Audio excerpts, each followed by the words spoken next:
wherever you are and whatever time it is, My Radio Play at MoOne Drama, brought to you by the Theatre of the Mind Collective, is here to offer you a brand new series of 1950s detective noir comedy set in Malaysia in the 2020s. All our audio dramas have been grown from the grassroots of society by struggling artists. Therefore, we would like to thank our supporters for this ability to produce this show. We depend on you hitting the like, share, follow and subscribe buttons for us to dream bigger dreams of making more for the arts. Or else, we will be forced to sacrifice our souls to other industries just to pay our bills. So hit that button and make our day, or night, wherever you are. And thank you.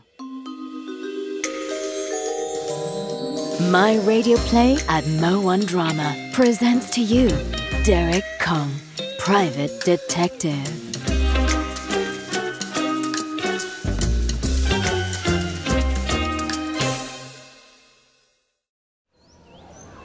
"6:17 p.m., TTDI Park. I was investigating the disappearance of a man named Richard Kwan, a property owner who had blipped out of his social media accounts 3 weeks ago like he was non-existent. At least that's how it appeared when the distraught cafe employee Sharifah called me yesterday morning. My only leads were a group of mountain bikers around TTDI from a photo she had sent me. Kwan's family in Canada were anxious, and rightfully so. I needed to discover the whereabouts of Kwan ASAP, but was hindered by the lack of information presented by Sharifah. All I had was one cycle helmet that I had found in the bushes and a 20-year-old food server who thought she was some hot new PI. She gave herself away when she called a zucchini a courgette. Or was it the leader of the cycling group, Jason Fernandez, who gave himself away when he called a courgette a zucchini? I had brought Sharifah to the park for questions, where I discovered her real motives for hiding information about Kwan and his family's anguish. They agreed they'd pay for any investigation expenses. Like, money's no problem. Just find him lah. When was it that he was in danger? That morning when I called you, I realized I was in too deep when Richard's cousin in Canada hacked his email and found that nothing had been opened for 3 weeks. He had 48 emails untouched in there, including the ones sent by his family, and there were no emails from any tenants, past or present. I got scared. So, if I hadn't asked you to come clean, would you have told me all this crucial information? Maybe I was stupid for thinking this, but somehow I thought that I could still... I don't know... Take all the credit for solving the case. I'm disappointed, Sharifah. I guess so. I'm so very, very sorry. It was stupid. I feel like... Schmutz. I know. And here's another exciting half hour of Derek Kong, Private Detective, starring Gavin Yap as Derek Kong.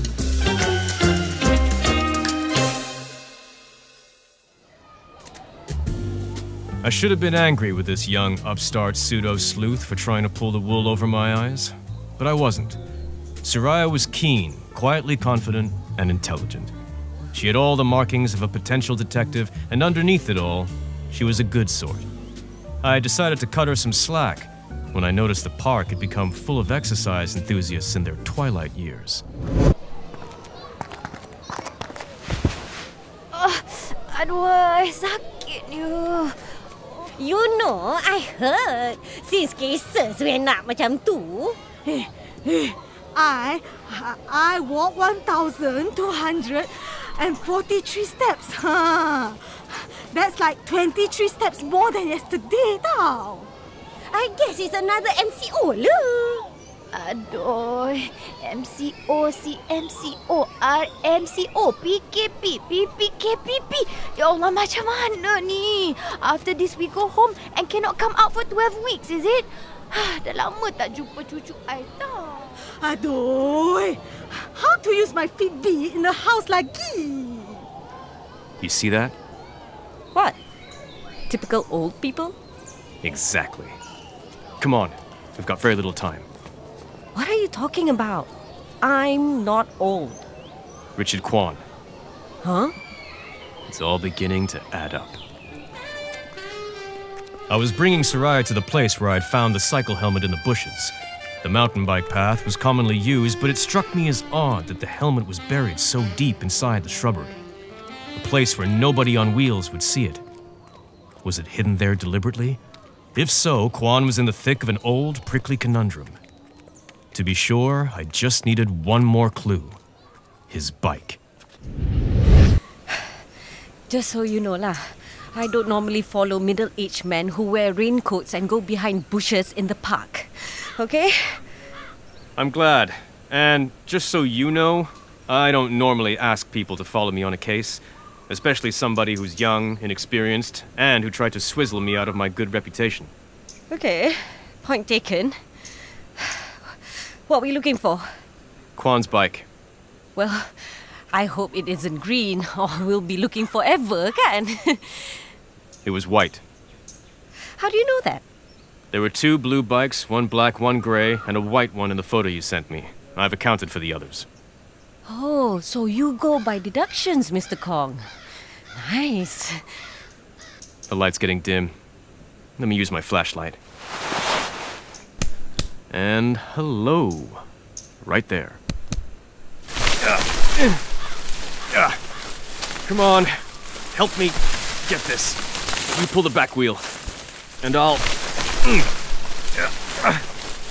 Got it. Wow, that's the one in the photo, look. 1 blue bike parked by the wall. 1 more against the drain pipe with the black one. The grey one over by the signboard behind Mr. Kwan's arm. And the white one is half in the picture, kan? But you see it. It's the same one, lah. Shouldn't we remove the weeds and take it in for evidence? Not so fast, Miss Soraya. Examine the photo more carefully. And then, look at this photo of the 4 bikes I took this morning. Okay. I'm looking, but I don't know what I'm looking for. There's the interesting matter of signs and symbols. A marker for this case that ensures we're not dealing with just a dime a dozen amateurs. I see the brands are different. The wheels are different. The spoke clips? They've got different colored spoke clips. They're those LED wheel lights for riding at night, right? That would normally be their function, except for one factor.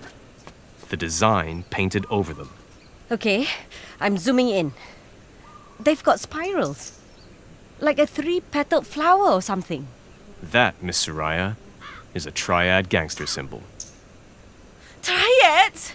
Gangsters? Oh my god! Triads mean organized crime. It also means they don't go for small fries. How rich did you say Quan is? His family is very, very rich. Do you think they've kidnapped him for ransom? If it was a mere ransom that they were after, they would have made contact with his family. Instead, they've made him disappear. Oh my god. You don't mean he's... Dead? Not yet, Soraya. This particular gang still need him for as long as it takes to get what they want. I can't tell you what they might do after that. Something tells me they won't need him for much longer. That's not a ransom note, is it? No, it's a receipt for a purchase I made earlier. Can you ride a bike, Miss Soraya? Yes. Take Quan's bike and get to Fun Sport Cycles before it closes. Pick up a super lightweight e-turbo mountain bike reserved in my name, and meet me at Restaurant Ismail on the main road. Okay. So you do trust me, huh? Let's call it a probationary period for your junior detective post. But before you go, I need to remove the LED wheel light. But won't I need it for my safety? Believe me, it's safer for you without it. Besides, this small but inconspicuous gadget is gonna lead us to Quan. See you later, Mr. Kong! Thank you for believing in me!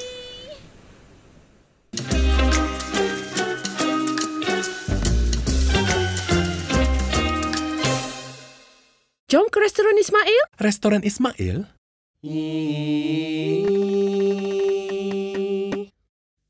Cari makan-makan, a foodie's heaven, serving the best biryani since 77. Cari makan-makan, and I know the best way. Chicken and mutton murtabak brightens a gloomy day. Hey!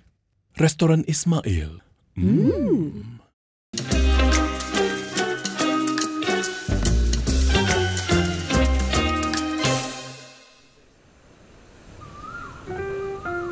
By the time I reached the park gate, I was parched. Luckily for me, the roti man was still doing the rounds, and he had a nice cooler box of chilled drinks on his bike.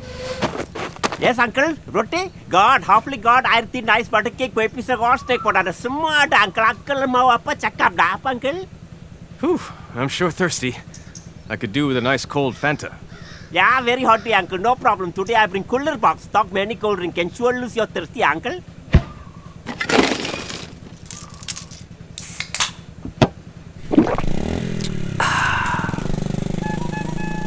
The drink did quench my thirst. However, I still had the problem of the LED spoke light. Due to my suspicions of its actual purpose, I improvised a solution. I took out my penknife and began to cut through the aluminium can. With the can top firmly removed, I placed the LED light inside it. The serrated top of the can had to be folded over to encase the device inside. With that task accomplished, I casually headed over to Restaurant Ismail for my rendezvous with Sharifah.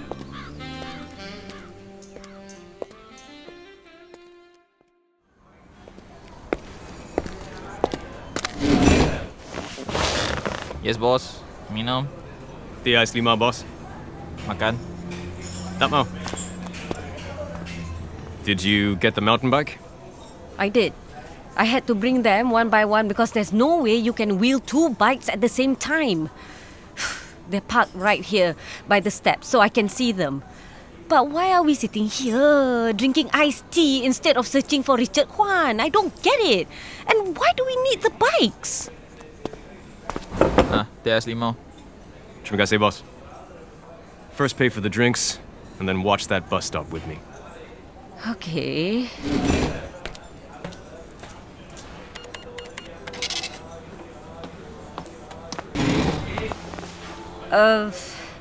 So, what are we watching the bus stop for? It won't take long. Describe the people you see walking about. Right by the parked silver Myvi is a man with a newspaper under his arm. Maybe it's the Star. He has a KK Mart bag and he's walking across to Mr. DIY. Okay, number 2 is a couple. Youngish, maybe mid-20s.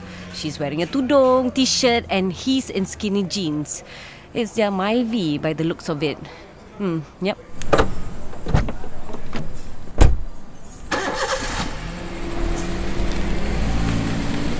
Over there. Number 3. That's an old lady. One of those typical old people?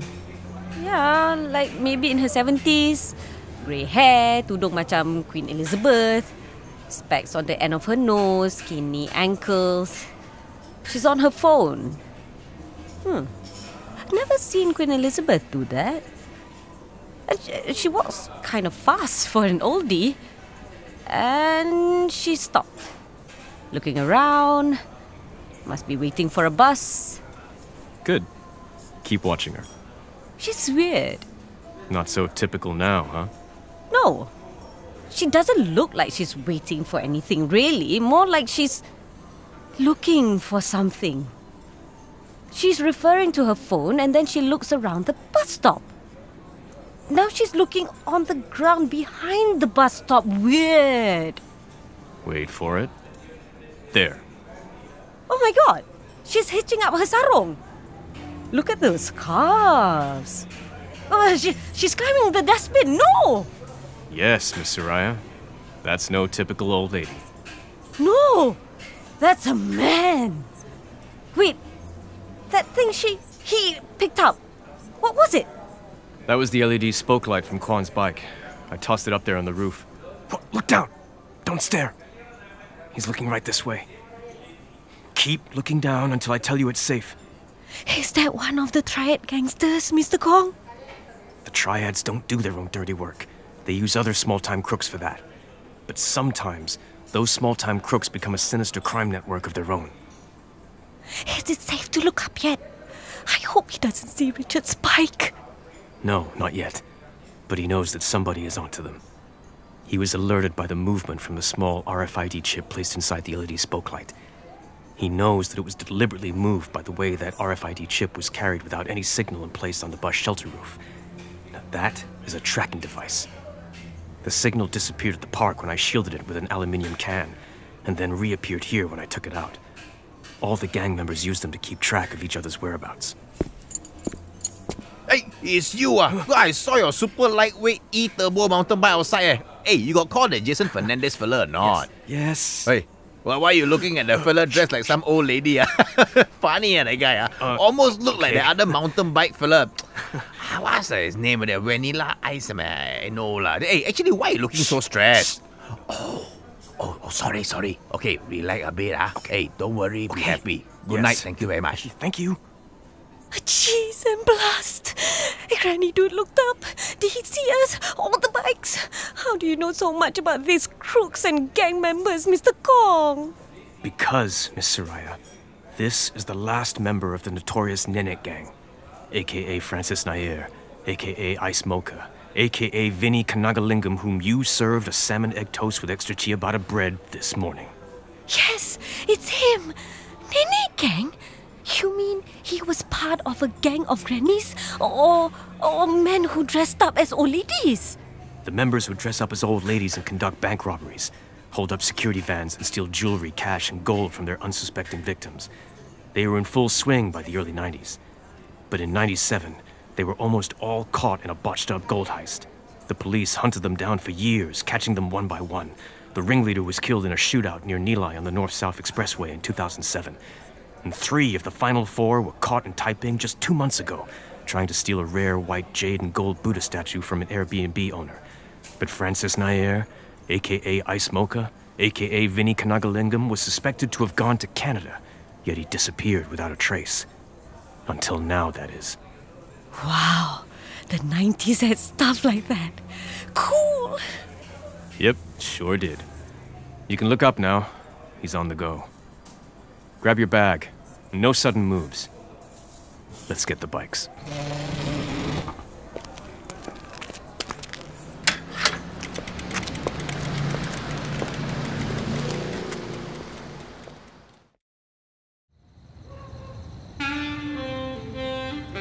I knew we had to act fast to find Kwan, but I was anxious about having Soraya in tow. I felt somehow responsible for the kid. The Nenek gang were a nefarious lot. Even if Francis Nair, a.k.a. Ice Mocha, a.k.a. Vinny Kanagalingam, was the last uncaptured member. To be back in crime from his hideaway meant one thing. He was desperate. And a desperate mobster meant danger. I had to ensure Soraya's safety, but she had had one whiff of real detective work and she was hooked, ready for the chase. He's heading towards the fire station. Let's keep our distance and see where he's going. And if he turns around and sees us? Oh, right. Yeah. Well, maybe he won't recognize you because you're wearing different clothes, but he'd recognize me. I know. I'll quickly bend down and tie my shoelaces. Never make any sudden moves, Soraya. Always put yourself in the position of action, not reaction. Then what action can I take? I'll follow him on foot, and you take Kwan's bike in the opposite direction. Go around the block and wait at the Maybank car park. Here, take Kwan's helmet. Ew! Okay. What if he's not going that way? He's going back the way he came. Before he reaches the fire station, he's going to turn right, back down the alleyway he came from. You'll be ready to follow him from the other side, and he'll suspect nothing. Okay! Roger that, Mr. Kong!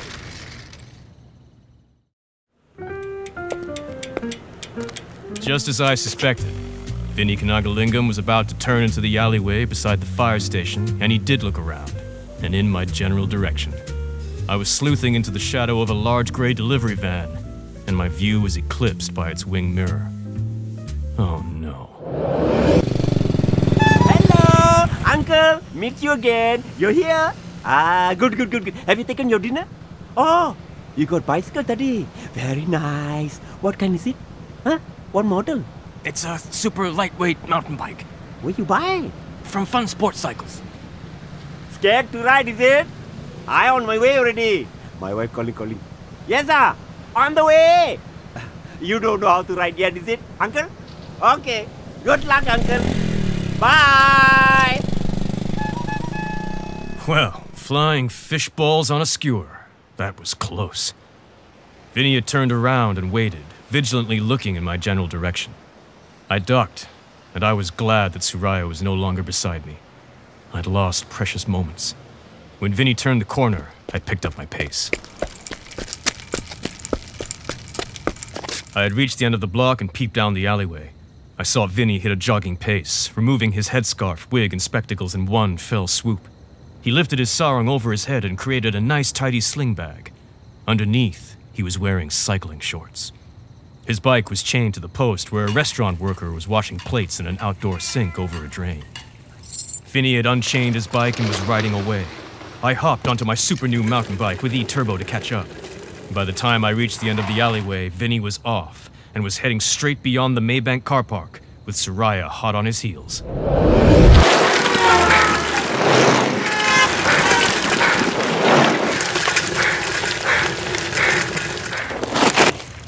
You see that house? The one with the tall trees and big metal gate? He went in there. By the time I'd caught up with Suraya, she had already identified the house that Vinny entered. It was a fairly decent-sized bungalow surrounded by tall, lush trees and numerous potted plants lined up in the driveway. The gates were closed, the porch was dimly lit. But from my viewpoint on the other side of the road, I could see the wheels of 4 bicycles under the awning. The same 4 bicycles belonging to Jason Fernandez and his group of cycling friends. Is this Richard Kwan's house? Is he somewhere inside? Is Kwan dead? Or alive?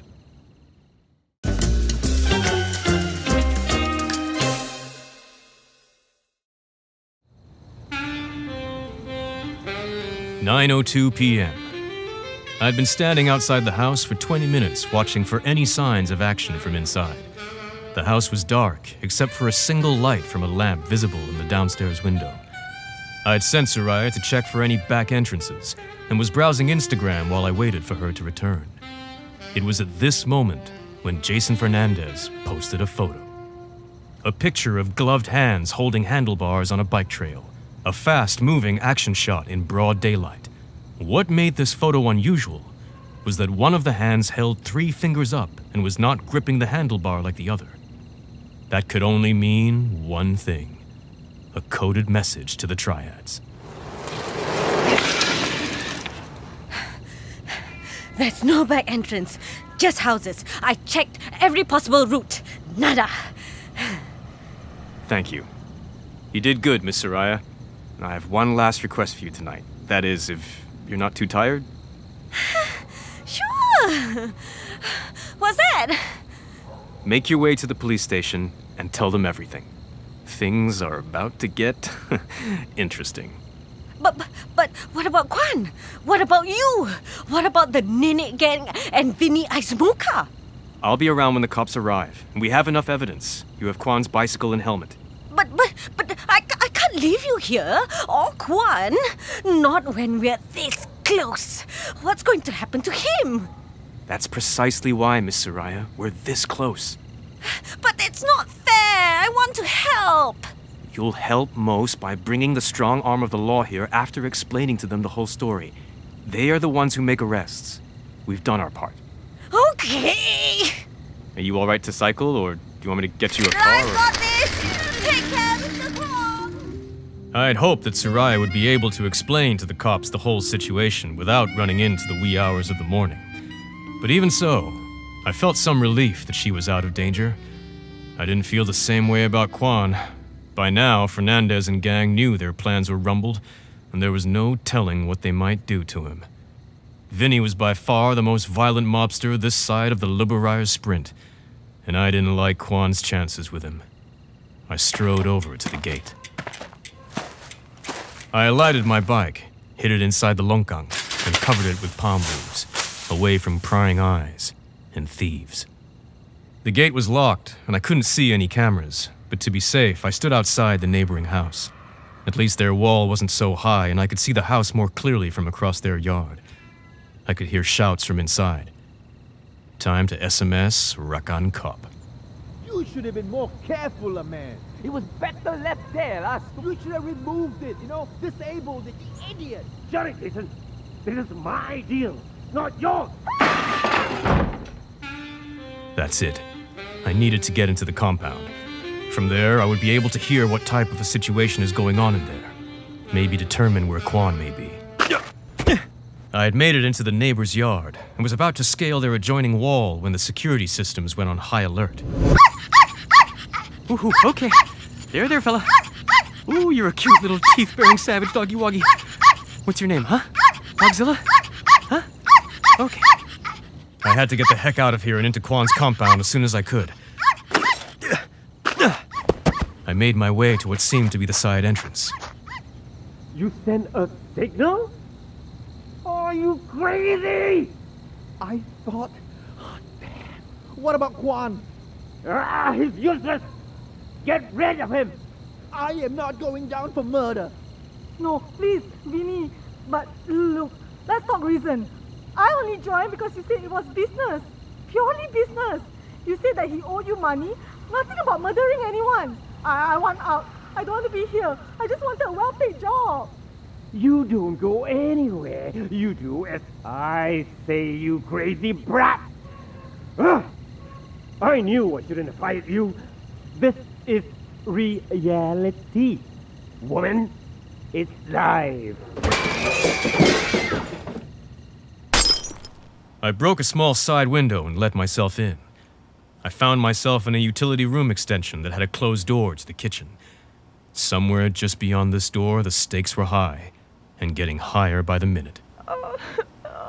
What if we just ask him about the renovations? How the hell would he? Okay. Get him down here now! Wait. After we get what we want, we are leaving with it, right? We're not going to... Shut up! I decide what we're doing, not you! Yeah, but Vinny, calm down a bit. Get him down now! We'll get him to speak, even if we have to. Okay. I'm getting him, mate. Help me, will you, Bob? I'd heard enough to know that they were talking about the 67 gold bars from the 94 heist that they never recovered. Some of the Nenek gang members had hidden them in an undisclosed location. They kept the secret as they awaited their release from jail in 2021. Only Vinny would know about them. Now that his friends in Taiping were in the lockup, he was the last remaining member who knew of their existence and where. They must have searched this house for 3 weeks. I wonder if they looked in the water tank. The big boss of the Nenek gang loved hiding his loot in water tanks, but Vinny, just a low-ranking member, wouldn't know that.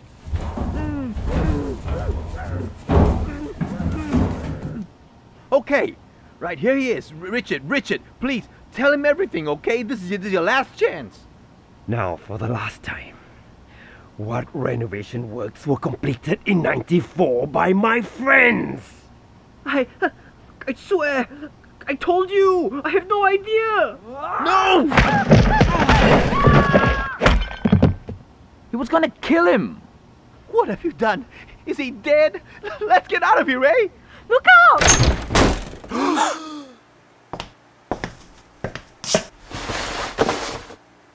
He'll make it. And I'm Kong, by the way. Derek Kong. Private detective. Police! Just in the nick of time.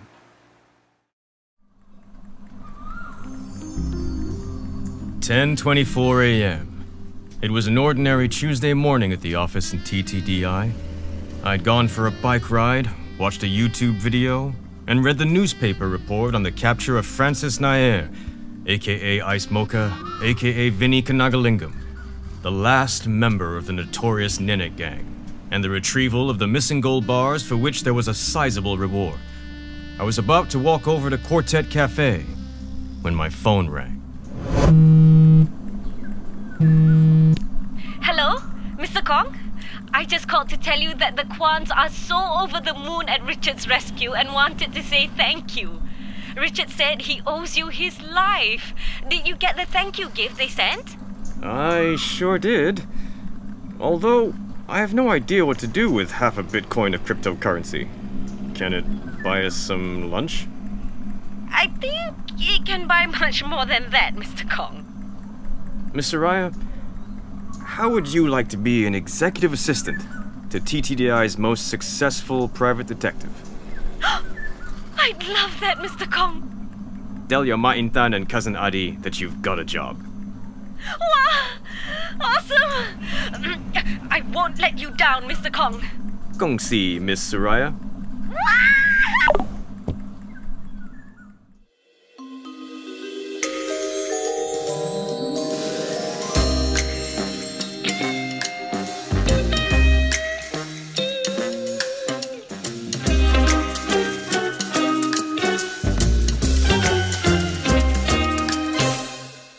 And that was the end of a 2-part episode of Derek Kong, Private Detective, The Zucchini Bicycle Case, brought to you by Theatre of the Mind, supported by Jindani. The Theatre of the Mind Collaborative. Derek Kong was played by Gavin Yap, who also played Richard Kwan. Soraya was played by Sharifah Amani, who also played Makcik Bawang. Jason Fernandez by Douglas Lim. Vinny and the Roti Man were played by Radhi Khalid. Natasha Mohdali played Marsha and Perempuan Tua 2. Caleb Kahlok, Bob, the food server and police. And Perempuan Tua 1 was myself, Anita Wu. Directed by Gavin Yap. Created and written by Amina Jindani with myself as executive producer for MoOne Productions. Any resemblance to real persons, dead or alive, or other real-life groups of people, past or present, is purely coincidental. The places are real, so do come and pay us a visit. Join us for the next episode of Derek Kong, Private Detective, in the Case of the Fishy Ghost, coming soon. All our audio dramas have been grown from the grassroots of society by struggling artists. Therefore, we would like to thank our supporters for this ability to produce this show. We depend on you hitting the like, share, follow, and subscribe buttons for us to dream bigger dreams of making more for the arts. Or else we will be forced to sacrifice our souls to other industries just to pay our bills. So hit that button and make our day or night wherever you are. Follow the MyRadioPlay hashtag for our updates on our special offers, or leave a comment. My name is Anita Wu. Good night, or good day, and thank you for listening.